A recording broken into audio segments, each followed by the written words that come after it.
موسیٰ علیہ السلام کی قوم نے پوچھا آپ کا رب سوتا ہے؟ بڑے پٹھے سیدھے سوال کر دے سن. ابھی فرعون کو ڈوبتے دیکھا سامنے اور فرعون کے لشکر کو ڈوبتے دیکھا.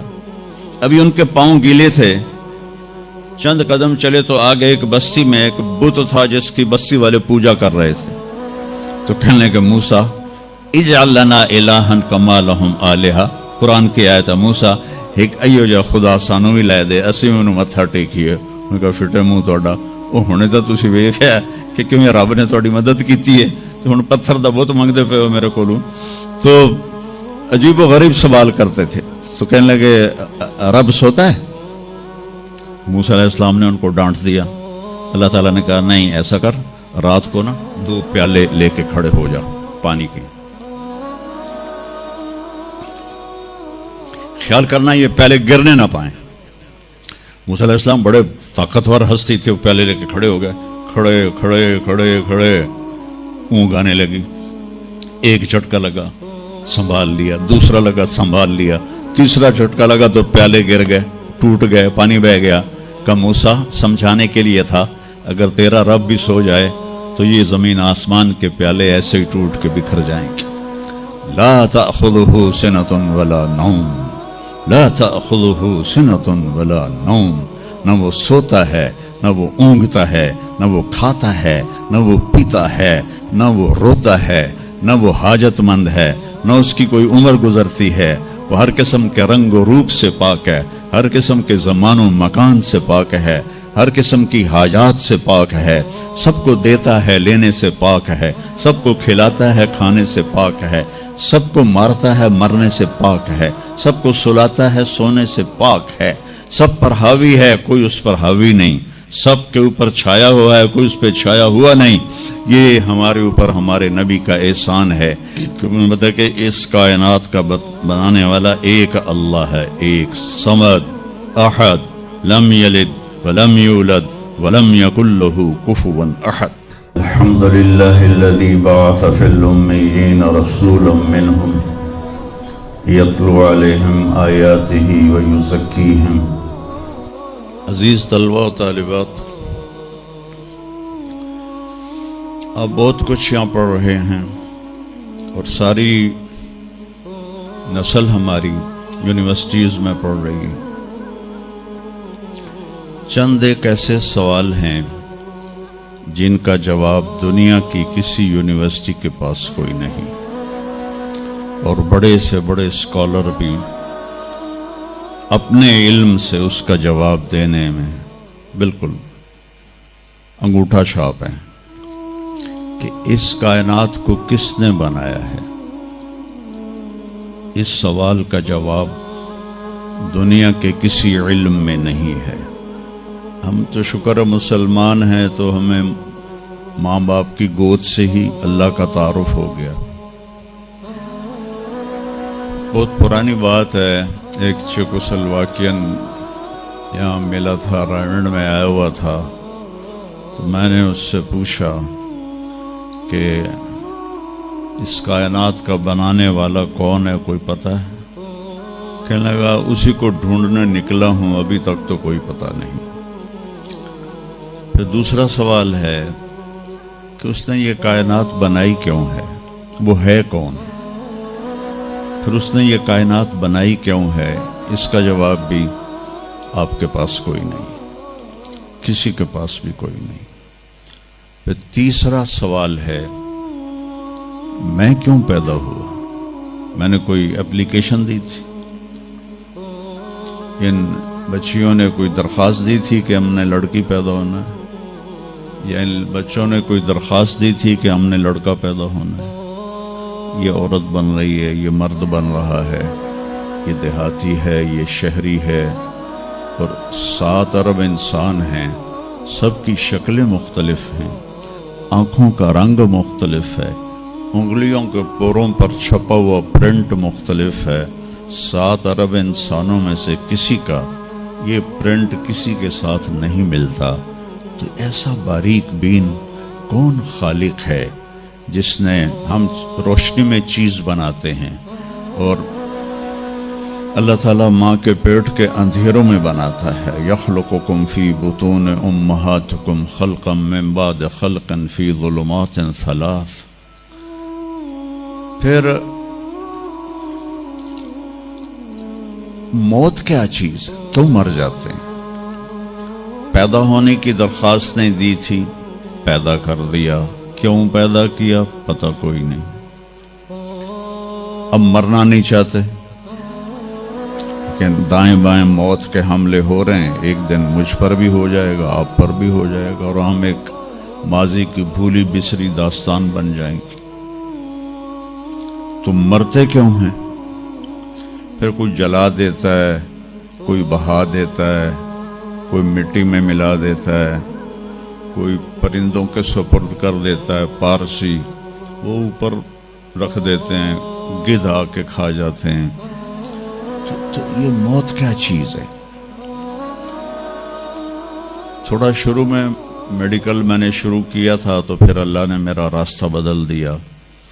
تو موت کیا چیز ہے؟ میڈیکل سائنس میں اس کے 200 جواب ہیں، 200، اور ایک بھی صحیح نہیں، سارے غلط، کیونکہ وہ انسانی عقل سے ہیں تو نہیں پہنچ سکتے.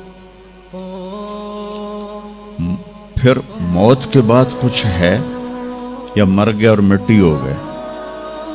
یہ چند سوال میں نے آپ کے سامنے رکھے ہیں، اور پوری دنیا کے انسانوں کو چیلنج ہے کہ اپنے علم سے جواب دو.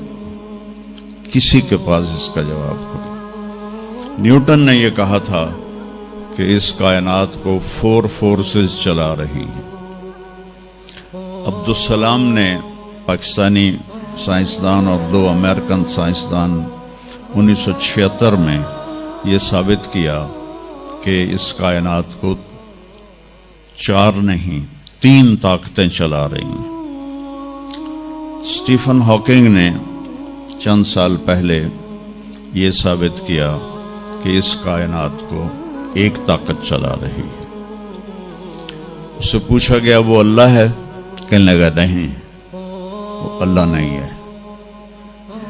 اس کے پاس وحی کا علم نہیں تھا، تو وہ اتنا ہی اندھا ہے جتنا ایک ان پڑھ اندھا ہے. تو اس سے پوچھا گیا کیوں؟ تو کہنے لگا پھر سائنس کی ترقی رک جائے گی اگر اللہ کو مان لیا جائے. تو یہ وہ سوال ہیں جن کو جواب ڈھونڈتے ڈھونڈتے عمر گزر جائے گی، آپ ڈھونڈ نہ پاؤ. اس لیے ایک بہت بڑا طبقہ ہے جو کہتا ہے اللہ ہے ہی کوئی نہیں، یہ سب کچھ آپ پہ ہی بن گیا ہے، اپنے آپ ہی بن گیا. عبد الخالق صاحب نے تو کچھ بھی نہیں کیا، مستریوں نے بھی کچھ نہیں کیا، یہ ہال اپنے آپ ہی کھڑا ہو گیا اور کرسیاں بھی اپنے آپ بچھ گئیں.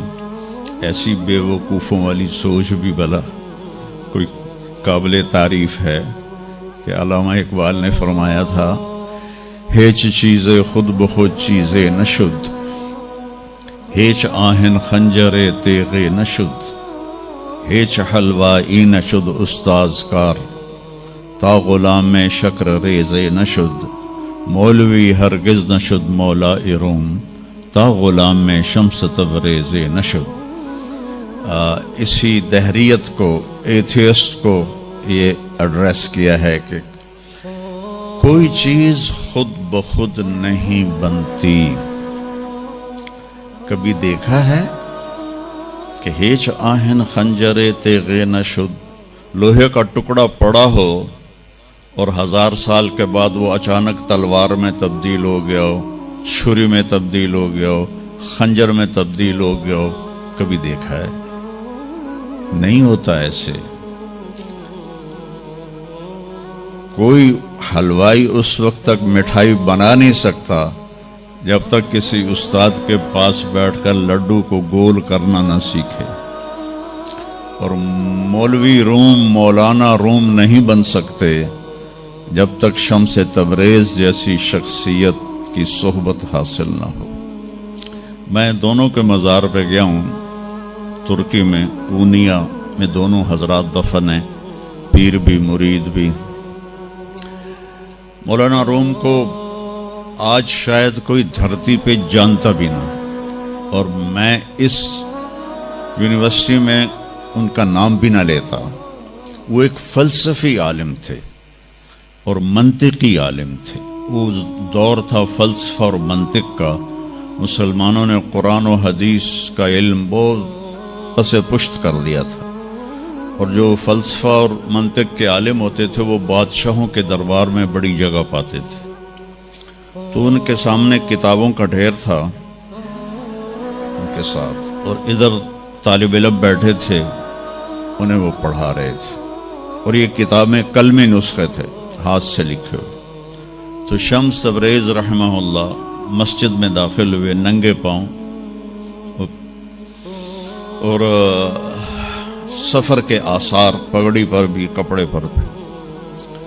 تو وہ بڑی سادگی سے پوچھتے ہیں کہ مولانا این چیز یہ کیا ہے؟ وہ کتابوں کا ڈھیر۔ تو نے اس کو یوں دیکھا تو کہے تو ان پڑھ جائے چٹا انہوں میں کی جواب دے وہاں، کہنے لگے این است کہ تو نمی دانی، میرے پیارے یہ وہ ہے جو تو نہیں جانتا۔ تو ایک دم آگے بڑھے، کتابوں کو یوں دھکا دیا، ساتھ ہی تالاب تھا، ساری کتابیں تالاب میں چلی گئی۔ اب نیا پرنٹ نکالنا آج کل تو کوئی مشکل نہیں ہے، کوئی پریشانی کی بات نہیں، نیا پرنٹ مل جائے گا۔ جس نے ہاتھ سے سینکڑوں کتابیں لکھی ان کو تیرا بیڑا غرق، وہ ان پڑھ بندیا تو میری حیاتی برباد کر دیتی، نہ مراد ہوڑا میں دوبارہ کتوں لکھ کے لیاواں گا۔ وہ مسکرائے، حوض میں چھلانگ لگائی، اور ایک ایک کر کے ہر کتاب خشک ان کے سامنے رکھتے گئے، خشک، اس سے مٹی نکل رہی، سامنے رکھتے گئے رکھتے گئے رکھتے گئے، پورا ان کا جو ان کی لائبریری تھی وہ پانی سے خشک نکال کر ان کے سامنے رکھ دی۔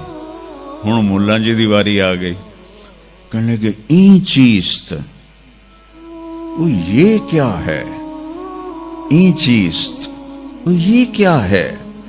تو شمس تبریز بولے این است کہ تو نمی دانی، یہ وہ ہے جو تو نہیں جانتا، جس کو علامہ رحمت اللہ علیہ نے کہا مولوی ہرگز نہ شد مولا روم تا غلام میں شمس تبریز نشد۔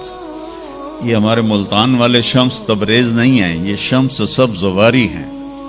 شمس تبریز تو وہ قونیہ میں ہے، دونوں کے مزار قریب قریب ہیں، ساتھ ساتھ ہیں۔ تو ایک طبقہ ادھر چلا گیا کہ آپ ہی بن گیا سب کچھ، ایک دھماکہ ہوا تھا اور ہر چیز بن گئی۔ وہ دھماکہ فرض کرو اگر یہاں کوئی ٹھا کر دے، ٹھا کوئی پٹاخہ ہی چھوڑ دے، تو آپ لوگ ان دروازوں سے کیسے نکلو گے؟ بھاگتے ہوئے کہ بڑے آرام سے؟ عبد الخالق صاحب دے تو ہی چڑھ کے جاؤ گے، ساڑی جان بچے۔ اور اگر میں یوں کہوں کہ گندم کا ڈھیر پڑا تھا، اس میں دھماکہ ہوا اور گندم اڑتی ہوئی بوریوں میں جا کے فکس ہو گئی، اور بوریاں سل گئیں اور ٹرک پہ چڑھ گئیں اور منڈی میں جا کے بک گئیں، تو تسی دو جتیاں مار کے میں باہر کر دینا۔ ایک دھماکہ ہوا، وہ دھماکہ اتنا قابل تھا، اتنا علم والا تھا کہ اس سے دو طاقتیں پیدا ہوئیں، ایک سپیڈ کی اور ایک مقناطیس کی۔ تو اگر سپیڈ اور مقناطیس کی طاقت میں ایکوالٹی نہ ہوتی اور 1/10 خرب سیکنڈ، یہ ایک آسٹریلین سائنسدان کی بات میں بتا رہا ہوں، 1 سیکنڈ کے تو 100 سے زیادہ حصے ہو نہیں سکتے، لیکن انہوں نے کہا فرض کرو اگر 1 سیکنڈ کے 1/10 خرب حصے ہوں، تو وہ 1/10 خرب حصے میں اگر تھوڑا سا رفتار اور مقناطیس کی طاقت میں فرق آ جاتا تو ساری کائنات ٹکرا جاتی۔ لیکن یہ اتنی سمجھدار، اتنی اعلیٰ پڑھی لکھی کائنات ہے کہ نہ رفتار زیادہ ہوئی کہ پھیل کے فنا ہو جائے، نہ مقناطیس زیادہ ہوا کہ سکیڑ کے پھر زیرو کر دے.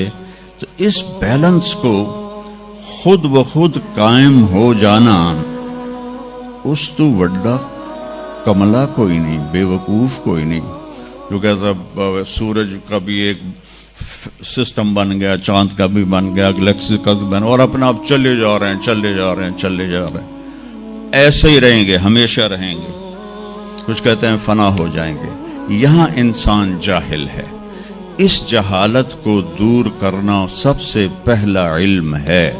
اگر مرتے ہوئے مجھے پتا چلا کہ یہاں تو معاملہ کچھ اور ہے، جو لوٹ آئیں تو کچھ کہنا نہیں، بس دیکھنا انہیں غور سے جنہیں راستوں میں خبر ہوئی کہ یہ راستہ کوئی اور تھا. چلتے چلتے پتا چلا کہ ہم تو کہاں پہنچ گئے. تو اس وقت تو پھر رب ارجعون کے نعرے قرآن کہہ رہا ہے. کہیں گے رب ارجعون، یا اللہ واپس کر دے، لعلی اعمل صالحا، میں بڑے اچھے کام کروں گا. اللہ نے کہا کلا، اب نہیں ہو سکتا ہے. تو نبی جو آتا ہے 1,24,000 نبی یہ علم لے کر آتے ہیں اور وہ انسانوں کی اس جہالت کو دور کرتے ہیں.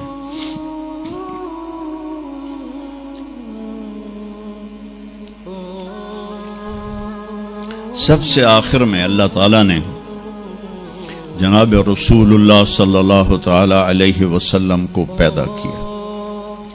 ان کی زندگی کو قیامت تک کے لیے نمونہ بنانا تھا. قیامت تک کے لیے وہ نبی بن کے آئے ہیں. لکل قوم ہاد، ہر قوم میں نبی آتے تھے، لیکن ہمارے نبی کے بارے میں اللہ نے کہا وما ارسلناک الا کافۃ للناس بشیرا ونذیرا، ہم نے آپ کو پوری دنیا کے انسانوں کے لیے بھیجا ہے. تو اس کے لیے ضروری تھا کہ آپ کی زندگی کی ہر چیز کھلی کتاب کی طرح آج بھی ہمارے سامنے موجود ہو. اگر میں آپ کے طریقے پر چلنا چاہوں تو میرے پاس مواد موجود ہو. تو یہ واحد نبی ہیں جن کی ہر چیز اللہ تعالیٰ نے محفوظ کی. کسی نبی کی پوری زندگی محفوظ نہیں ہے، کسی نبی کی. آدم علیہ السلام سے لے کر عیسیٰ علیہ السلام تک کسی نبی کی مکمل زندگی موجود نہیں ہے. اور ہمارے نبی کی زندگی پیدائش سے لے کر آنکھ بند ہونے تک ایک ایک پل کی زندگی آپ کی ہمارے پاس موجود ہے. میں نے ایک آیت پڑھی تھی لقد جاءکم رسول من انفسکم. میں موریتانیہ گیا، وہاں پڑھتے ہیں لقد جاءکم رسول من انفسکم. موریتانیہ ویسے تو افریقہ میں ہے لیکن عرب ملک ہے، وہاں سارے یمنی عرب رہتے ہیں سارے. اور پورے موریتانیہ میں آپ حیران ہوں گے ایک بھی بے نمازی نہیں. پورے موریتانیہ میں ایک لڑکا لڑکی مرد عورت بے نمازی نہیں. اور صومالیہ میں گیا، ایک بچہ بچی مرد عورت بے نمازی نہیں. ہمارے بچے، آپ لوگ کالج آتے ہو تو موبائل آپ کے ہاتھوں میں ہوتے ہیں، بس میں بیٹھے ہو یا گاڑی میں بیٹھے ہو موبائل پہ آپ کی نظر ہوتی ہے. اور میں چونکہ 2 دفعہ گیا ہوں صومالیہ، 2 دفعہ، تو وہ بچے جب صبح جا رہے ہوتے ہیں اسکول تو ان کے ہاتھوں میں قرآن ہوتے ہیں اور وہ قرآن پڑھتے جا رہے ہوتے ہیں. کوئی میچ ہی نہیں ہے. ایسی خوبصورت زندگی ان کی. تو آدم سے عیسیٰ علیہ السلام تک کسی نبی کی مکمل 25 نبیوں کے نام قرآن میں ہیں. 25 آئے تو 1,24,000 ہیں. 1,24,000 میں 5 نبی سب سے بڑے ہیں. نوح علیہ السلام، ابراہیم علیہ السلام، موسیٰ علیہ السلام، عیسیٰ علیہ السلام اور محمد علیہ السلام. یہ 5 نبی اولو العزم کہلاتے ہیں. یہ سب سے بڑے رسول ہیں، سب سے بڑے رسول ہیں. لیکن زندگی صرف ہمارے نبی کی. من انفسکم میں اشارہ ہے آپ کی خاندان، آپ کی خاندانی وجاہت کی طرف کہ آپ بنو ہاشم سے ہیں جو سب سے عالی خاندان ہے، اور آپ کا نسب آدم علیہ السلام تک محفوظ ہے، بے داغ نسب ہے۔ آپ نے فرمایا میں اپنے باپ، جتنے بھی میرے پیچھے باپ ہیں، کسی میرے باپ سے زنا ثابت نہیں ہے، میرے کسی باپ نے زنا نہیں کیا ہے۔ یہ نسل کی حفاظت کا نظام چلایا۔ ایک دفعہ میں نے ملتان کی ضلع کونسل سے اپنے تلمبہ ہمارا ہوم ٹاؤن ہے، تو اس کے گرد ہماری زمینیں ہیں، تو میں نے اپنے بزرگوں کے دیکھنے کے لیے نام شجرے، تو وہاں سے میں نے 3 لاکھ روپیہ دے کے تو وہ رجسٹر نکلوایا۔ 1874 کا رجسٹر تھا، تو اس میں 1874 سے پہلے کا تو لکھا ہوا نہیں ہے، بعد کا لکھا ہوا ہے آخر تک۔ تو اس میں 19 نام مجھے ملے، میں ان کو یاد نہیں کر سکا، حالانکہ میرے پیو دادے پردادے، لیکن میں یاد نہیں کر سکا۔ دہرانے کی کوشش کی، حافظہ بھی اللہ نے اچھا دیا، یاد نہیں ہوئی کہ اس میں وہ دلچسپی نہیں تھی۔ میں نے اپنے نبی کا نسب نامہ یاد کرنا شروع کیا، اس میں 90 نام ہیں، اور میرے دل میں تھا کہ میں روضہ رسول کے سامنے کھڑے ہو کر آپ کو سلام پیش کروں گا، آپ کے نسب کا پوری پیڑھی، ہماری پنجابی میں پیڑھی کہتے ہیں، پوری پیڑھی پڑھ کے میں آپ کو سلام پیش کروں گا، کیونکہ ہمارا کلچر ہے، ہم لوکل لوگ ہیں، ہم مائگریٹڈ نہیں ہیں، نسلوں سے آباد ہے اور زمیندار ہیں۔ تو ہمارا ایک کلچر ہے کہ ہمارے مراسی ہوتے ہیں، وہ آ کے ان کا کوئی کام نہیں ہوتا، سرداریاں قائم، دیر آباد، میاں طارق جمیل دے، میاں اللہ بخش دے، میاں نیت علی دے، میاں گانے دے، میاں جہانے دے، اگو میں بھی نہیں پتا، وہ پڑھی جاندے، اور وہ لے کے جاتے ہیں دانے، لے کے جاتے ہیں پیسے، ان کی بچیوں کی شادیاں کرواتا ہوں، بیمار ہو جائیں علاج کرواتا ہوں، اور کام وہ دھیلے کا نہیں کرتے۔ ایک مراسی اپنے بیٹے کو لے کر آ گیا، میں ڈیرے میں تھا، کہنے لگا میاں صاحب، ہمارا ٹائٹل وہاں میاں صاحب اب میرے پوتر نو نوکری لوا دی۔ میں آخیا کدی مراسیاں نوکری کیتی ہے پہلے؟ کہنے لگا بھوکے مر گئے ہیں، دیرے اجڑ گئے، زمیندار شہرانو بڑھ گئے، تاتھو سوا کوئی سانو خیرات ہی نہیں لبدی، تو چلو کوئی نوکری کر لوے۔ میں نے اس کے سامنے بیٹھے فون ملایا، فاطمہ شوگر مل کے جو جی ایم تھے، میرے دوست تھے، میں نے کہا ایک بچہ بھیج رہا ہوں، رکھ لو۔ انہوں نے کہا بھیج دیں، لیبر میں رکھ لوں گا۔ تو میں نے اسی طرح کہہ دیا چاچا انہوں لے جا، لیبر اچ رکھ لے سن، بھلا ہوئے سرداریاں قائم۔ چوتھے دن دونوں پھر میرے ڈیرے پر، میں کہا تینوں تو مظفر گڑھ بھیجے آئی تو واپس کیوں آ گیا؟ تو اس کا باپ کہتا ہے میاں صاحب میں سمجھا لیبر کوئی وڈا افسر ہوندا ہے، تو میرا پتر افسر ہو سی، انہیں تو بوریاں چوا چوا چوا دی کنڈ بن چھڑی۔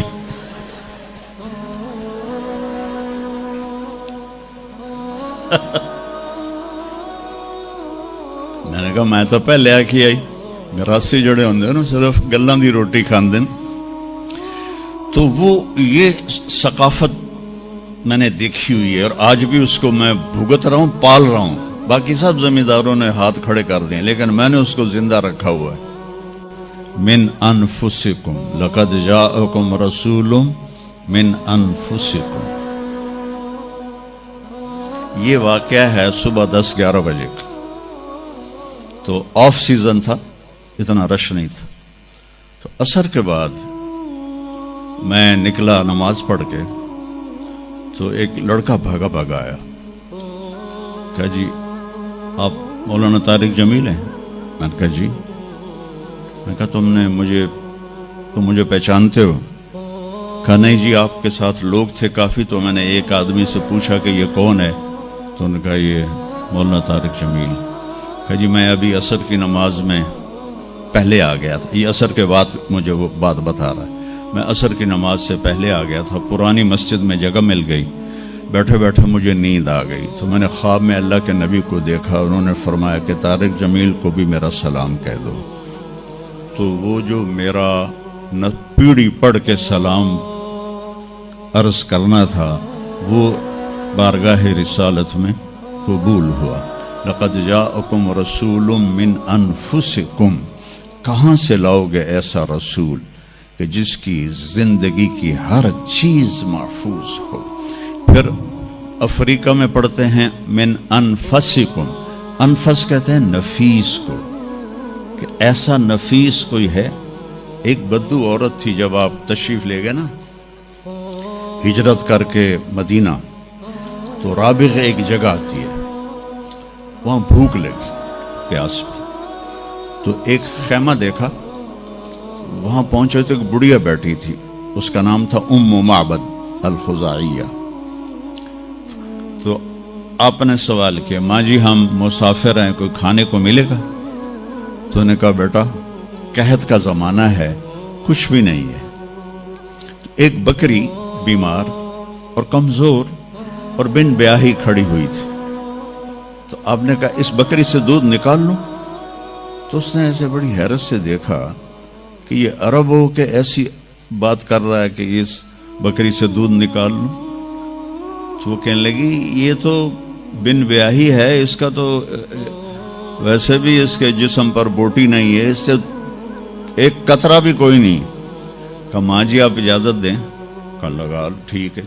تو وہ آپ کو غور سے دیکھنے لگی، کیونکہ انہونی بات ہو رہی تھی۔ اپنے اتنا بڑا وہ تھا برتن، وہ آپ نے لیا اور اس کے تھنوں کو یوں ہاتھ لگایا تو وہ چھلک کے مشکیزے کی طرح نیچے آ گئے، اور آپ نے دودھ نکالا، وہ فل ہو گیا۔ آپ نے حضرت ابوبکر کو پلایا، عامر بن فہیرہ کو پلایا، عبداللہ بن اریقت جو آپ کے رہبر تھے، آخر میں آپ نے خود پیا، پھر دوبارہ نیچے بیٹھے اس کے، اور پھر نکال کے پورا وہ جگ بھر کے رکھ کے دے آئے۔ بکری کی عمر ہوتی ہے 7 سال، 7 سال تک یا ذبح ہو جائے یا وہ از خود مر جائے گی۔ بہت کم ہوتا ہے کہ کوئی بکری 7 سے 8 سال ہو جائے۔ یہ اس بکری کو میرے نبی کے ہاتھ لگے تھے، یہ بکری 22 برس زندہ رہی، 22 برس، اور اس کو ذبح نہیں کیا گیا، یہ مر گئی، خود ہی مر گئی، وہ نبی کے ہاتھوں کی برکت۔ شام کو اس کا خامد آیا ابو معبد، نے کہا یہ دودھ کہاں سے؟ تو ام معبد کہنے لگی اس بکری سے۔ پاگل ہو گئی ہیں، یہ بکری دودھ دے سکتی ہے؟ کہ میں بھی یہ سمجھی آئی نہیں دین دی، پر کوئی جادوگر آیا ہے، وہ دے ہتھاں دی کرامت آئی ہے، جگ بھریا پیا۔ کہنے لگا ان عتیلی، مجھے اس کی صورت بتا، وہ کیسا تھا؟ مجھے لگتا ہے یہ وہ قریشی ہے جس کی خبر مشہور ہو گئی ہے کہ وہ مکہ چھوڑ کے مدینے جا رہا ہے۔ تو اب وہ بولی، ترجمہ بعد میں کروں گا، اب الفاظ کا ردم اور اس میں جو موسیقی ہے اس کو آپ تھوڑا محسوس کیجئے گا۔ رأیت رجلا ظاہر الوداء ابلج الوجه حسن الخلق لم تعبه ثجلة لم تزری به سعلة وسیم قسیم فی عینیہ دعج فی اشفارہ وطف فی صوتہ سحل فی لحیتہ کثافہ فی عنقہ سطع اذا تکلم علاہ البہاء واذا سکت علاہ الوقار من انفسکم۔ میں نے ایک شخص دیکھا، مجھے یوں لگا جیسے 14ویں کا چاند ہی کپڑے پہن کے زمین پہ آ گیا ہے، ایسا دیکھا۔ ہمارے یوٹیوب چینل کو لائک، سبسکرائب اور شیئر ضرور کریں۔